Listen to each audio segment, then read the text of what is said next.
자, 이제 시선을 조금 옮겨보도록 하겠습니다. 이번에는 김건희 특검 이야기인데요. 출범 2달 만에 무려 13명을 구속시키면서 가장 활발한 특검이라는 평가가 나오고 있습니다. 그런데 그중 9명은 정작 김 여사와는 직접적인 관련이 없는 혐의라는 점에서 별건 수사 논란이 일고 있는데요. 먼저 이 부분부터 좀 짚어보겠습니다. 특검이 성과를 내고 있다는 평가 속에서도 구속된 인원의 상당수가 김 여사와 직접 연관성이 없다는 점에서 이 별건 수사라는 비판이 나옵니다. 어떻게 보십니까? 특검법 제2조에 그 수사 대상 범죄가 쭉 나와 있어요. 1호부터 16호까지. 근데 15호까지는 뭔 의혹이라고 다 적혀져 있습니다. 도이치모터스 의혹, 건진법사 의혹. 16호는 뭐냐? 1에서 15까지 수사하면서 나온 범죄 혐의에 대한 수사. 그러니까 아예 특검법에 이 별건 수사를 해라라고 써져 있어요. 통상 특검이란 건 뭐냐면은 정규 검찰, 정규 경찰, 그러니까 레귤러한 수사기관이 수사를 하기에는 혹은 수사를 맡기기에는 아마 제대로 수사가 안 될 것 같아 라는 사정이 있을 때 특검을 하는 거거든요. 주로 그게 살아있는 권력, 즉 대통령 혹은 여권에 대한 수사예요. 그걸 검찰이나 경찰이 제대로 하겠냐 해서 야당 쪽에서 특검하자고 난리를 쳐가지고 뭐 단식도 하고 어떻게 해서 특검을 도입하는 거거든. 이게 무슨 얘기냐면 예외적인 경우로 특검을 하는 겁니다. 이게 상수가 아니에요. 네. 이 자체가 예외고 보충적인 거예요. 그렇기 때문에 수사기간도 딱 며칠이라고 정해져 있고 수사 대상도 딱 한정돼 있어요. 그거 끝나면 정규검찰에 넘깁니다. 근데 이번에는 완전히 거꾸로죠. 이재명 대통령, 이재명 정부 들어오자마자 특검법을 더불어민주당이 강행했습니다. 자기들이 권력을 잡았어요. 권력을 잡았는데 검찰, 경찰을 시키지 않고 거기서 수사를 하지 않고 특검을 해요. 그러면서 이렇게 별건 수사할 수 있는 조항까지 넣어줘. 사상 최대의 규모, 최장기간, 뭐 메머드급으로 3개를 갖다 한꺼번에 돌려요. 그러니까 이건 뭐냐면 그동안에 봐왔던 특검과는 달리 예외적 보충적인 특검이 아니다. 그 저간엔 이런 사정이 있을 겁니다. 경찰은 수사력을 못 믿고 그렇다고 정규 검찰이 일반 검찰이 이걸 수사를 하다 보면 어떻게 되느냐. 문재인 정부 때 적폐청산을 했잖아요.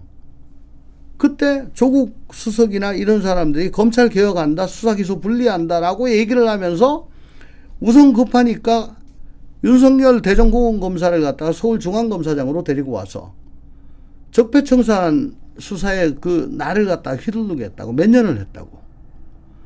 그러면서 급하니까 중앙지검에 반부패 수사부가 3개 있었는데 4개를 만들고 뭐 인지부서를 계속 만들어요. 3차장 외에 4차장까지 두고 세계 최대의 검찰청을 만들었다고.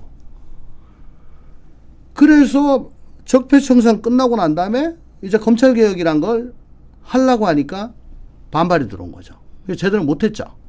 이번엔 검찰 개편도 난 개혁이라고 생각 안 합니다. 이거는 개악이라고 생각하는데 검찰 개편도 그게 중립적으로 개편이라고 써요. 해야 되겠고 수사도 해야 되겠고 그러니까 검찰한테 못 맡겨. 그러니까 특검을 가는데 특검은 특검하고 특검보 외에 수사 인력은 거진 다 검찰에서 옵니다. 근데 지금 수사권 뺏겠다라고 하고 있으니까 검사들이 이제 우리 돌아갈래요. 왜?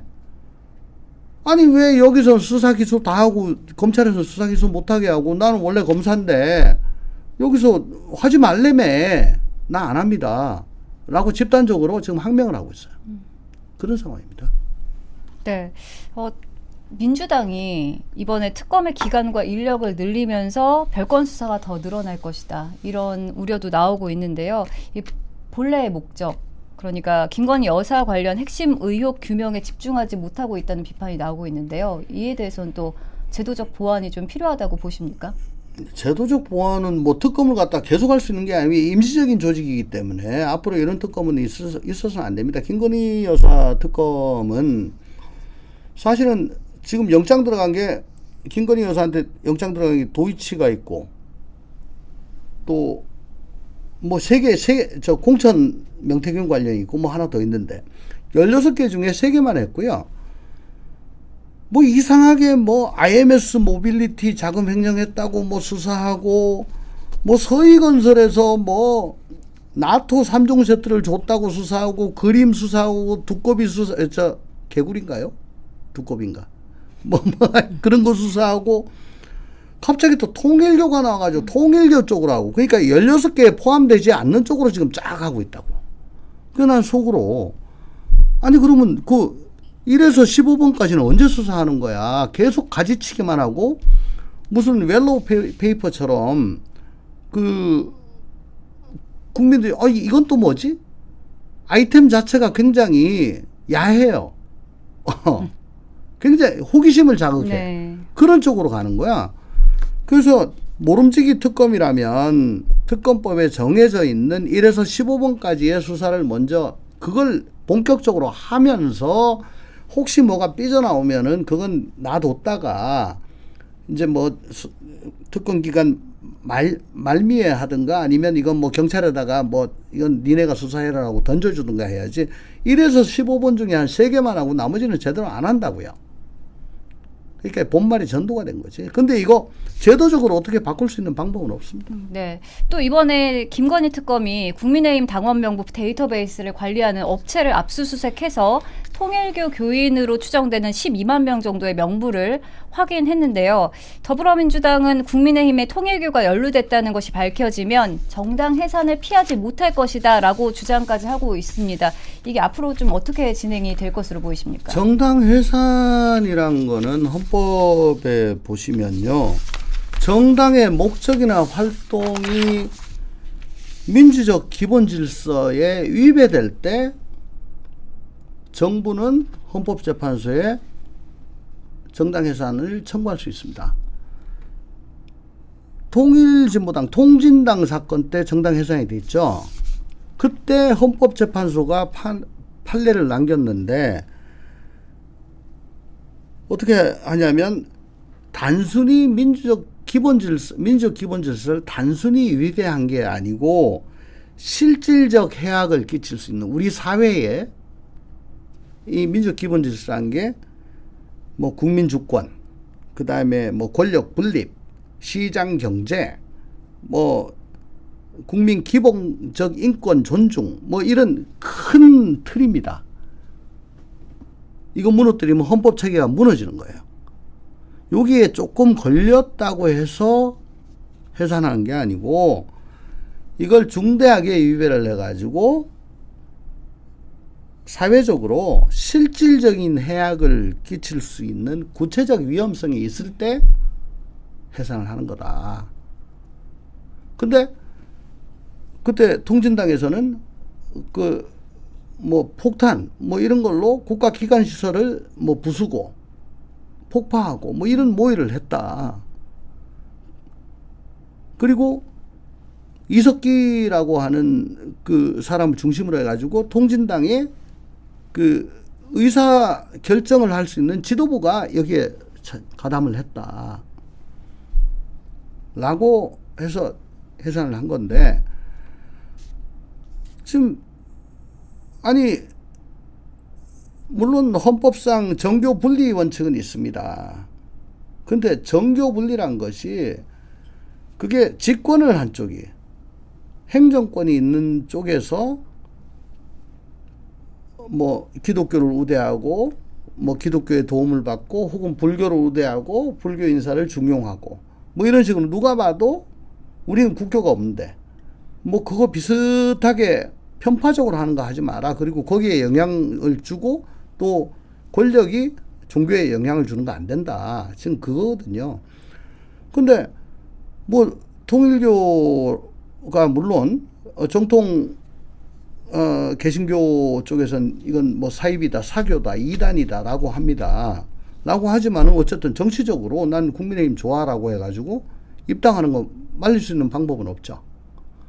그리고 설령 이게 뭐 10만, 11만씩 이렇게 왔다는 것 자체만으로 그건 그 당내 사정이지 우리 사회에 실질적인 해악을 끼칠 수 있는 구체적 위험성이 있다라고 보기에는 힘들 것 같아요. 네. 그래서 이거 또 해산 얘기를 하는데 나는 아까 제가 말씀드렸죠.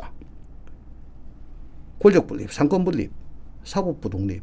이거 민주적 기본 질서거든. 이거 무너지면 우리 나라가 혼미해져요. 근데 지금 민주당이 하고 있는 게 뭐예요? 사법부 흔들기, 권력 분립 흔들기, 선출 권력이 비선출 권력보다 우위에 있다고 우기기. 난 이게 민주적 기본 질서를 흔든다고 생각을 해요. 그래서 요즘 매일 우울해. 왜 다 아는 사람들이 왜 저럴까?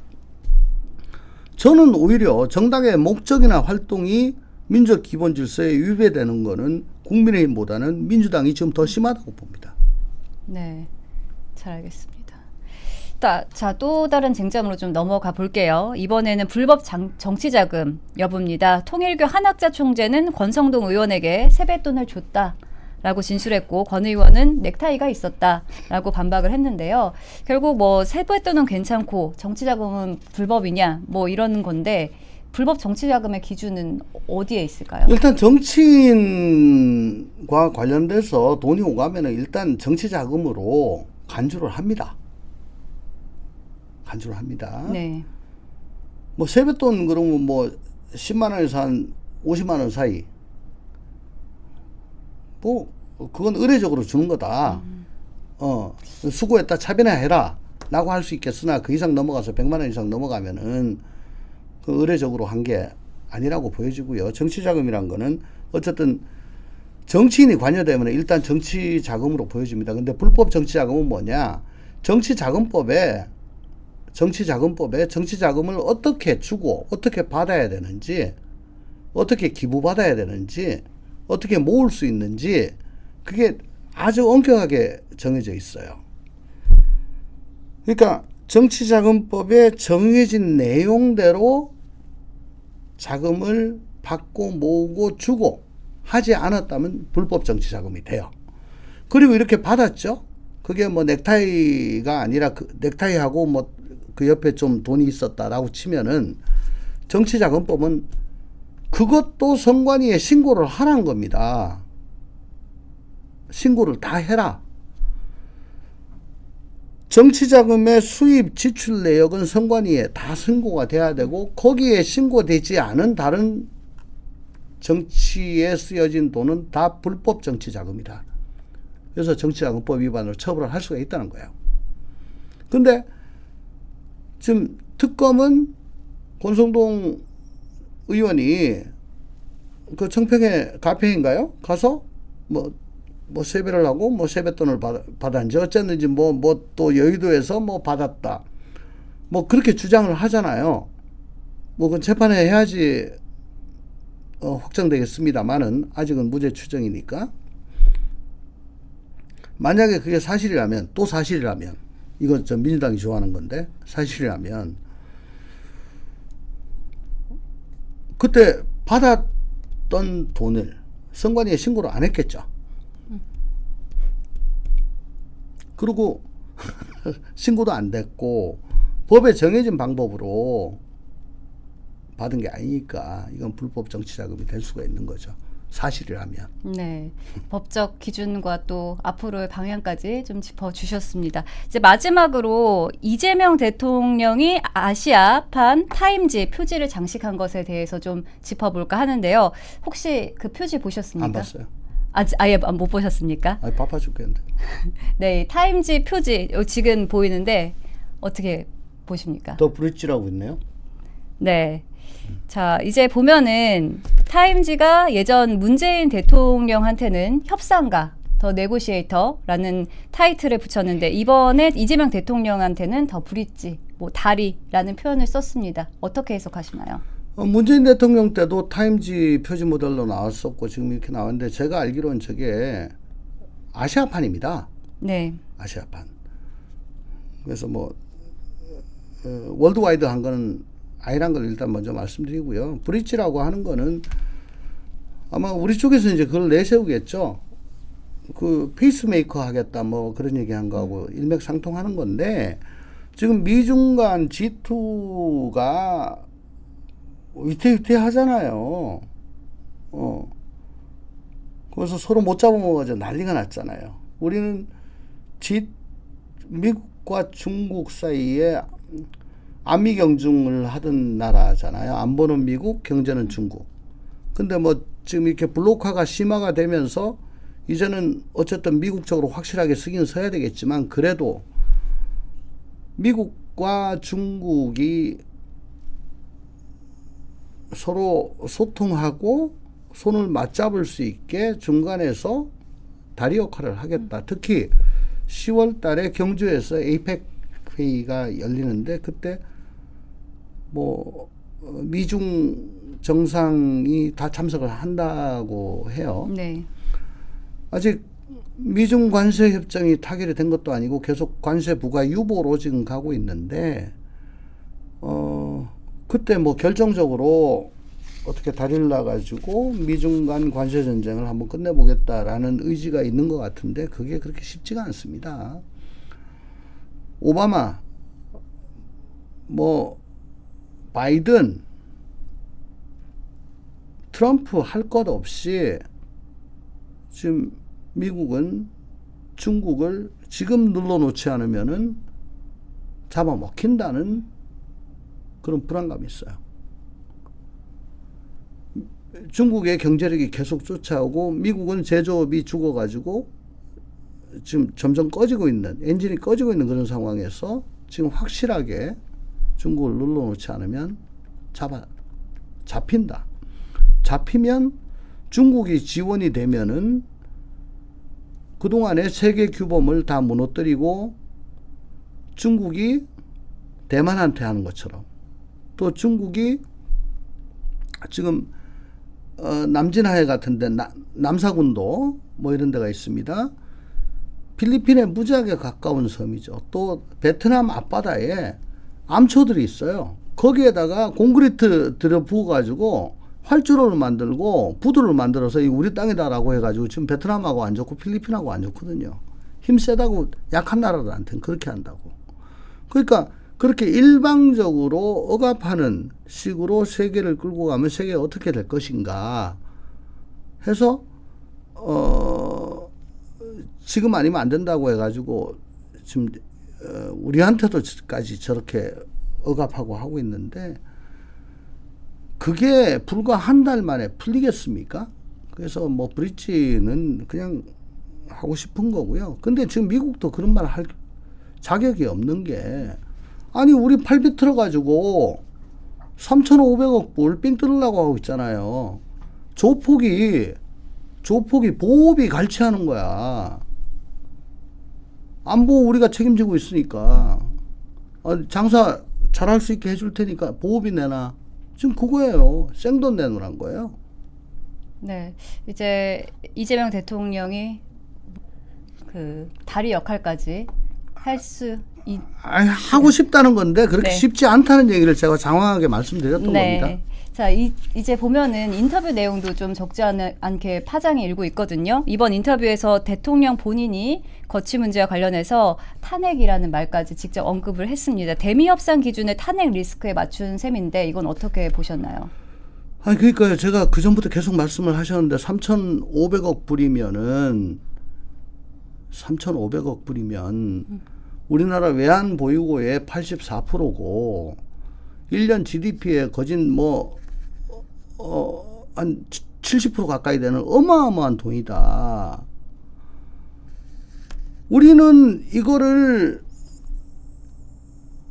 대출이나 보증 형태로 약 5% 미만으로 현찰이 나가고 어느 이 돈으로 어디다가 투자를 할 것인지 어떻게 운영할 것인지 이익 배분이라든지 이거는 다 우리 주도로 한다라고 그때 한미 정상회담 마치자마자 얘기를 했잖아요.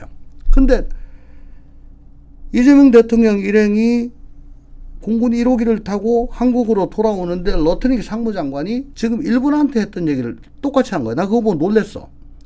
아, 이래가지고 이게 합의서가 없었구나. 공동 합의서가. 뭐랬냐. 그거 기금으로 만들 거다. 기금이란 건 생돈 내놓으란 거예요. 무슨 기금? 경제안보기금. 경제안보기금. 그래서 그 돈을 생돈으로 받아가지고 우리가 이 사업 할 거야 라고 얘기하면 45일 내에 그 돈을 갖다 미국에다 꽂아야 되고 그 돈 45일 내에 안 꽂으면 관세 올릴 거고 어느 사업을 어떻게 할 것인지 그거는 기금관리위원회를 구성을 하는데 그건 100% 러트닉이 실무 책임자고 100% 미국에서 결정을 하고 최종 결정은 트럼프가 한다. 한국은 지금 일본하고 대인 거 말씀드린 거예요. 근데 한국도 똑같이 하라는 거니까. 네. 그때 이미 그 얘기를 다 했다고. 그냥 우리가 꽂으라는 데다가 그냥 현찰 꽂아. 45일 내에 안 꽂으면은 관세 올릴 거야.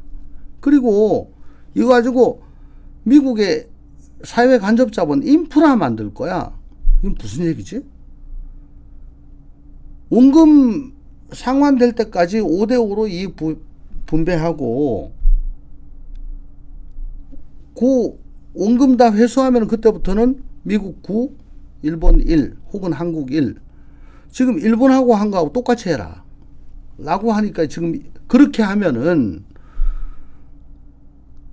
우리의 국부가 1년에 조성할 수 있는 외환이 200에서 300억 달러예요. 근데 3,500억 달러를 갖다 4년으로 나눈다면은 매년 1,000억 달러 정도씩을 내놓으란 거잖아. 할 수가 없는 거야. 그러니까 이거를 해주면은 나 탄핵되게 생겼다는 게 그 얘기고. 근데 그때 뭐라고 그랬냐. 그때 청와대 정책실장이나, 대통령실 정책실장이나 대변인이나 왜 합의서가 없죠? 합의서 작성할 필요도 없을 정도로 이건 너무 잘 된 회담이에요. 그게 아니라고 그랬어요, 저는. 이거 앞으로 계속 문제되는데 우리 팔 비틀려가지고 돈을 줄지 아니면 관세 두드려 맞을지 결정을 해야 되는데 지금 저렇게 자화자찬하고 있고 언론은 비판 없이 그거 받아쓰고 있는데 이재명 대통령 국정수행 지지도가 올라가는데 1위가 사유 1위가 외교를 잘해서 이거 아니다. 그러니까 지금 와가지고 이제 지금 얘기를 하는 거예요. 애국심에 호소를 하는 건데 그때 당시에 언론이 그걸 캐치를 못 하더라고요.